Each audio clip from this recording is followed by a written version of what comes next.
how to activate your Cash Card if you have received it on Cash App. So what we want to do is load up the Cash App application and then click on the card icon here next to the banking icon. So the second icon, we want to click on it and select it. So it's going to show up something like this. Here you will have a green activate button, and I'll just refer us to this article.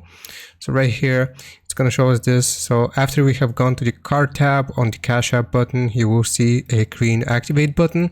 And once we click on it, it's going to ask, Cash App is going to ask for permission to use our camera. So we'll just open up our camera and scan the QR code on the card.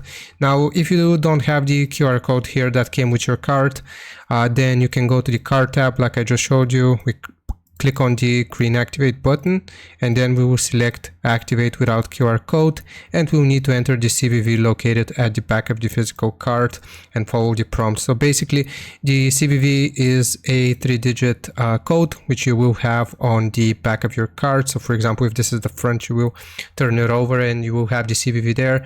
Like I said, 3 digits, and you can activate your Cash App card that way without a QR code. So I hope this helps you out. Hope this was informative. Leave a like and sub, and I'll see you next time.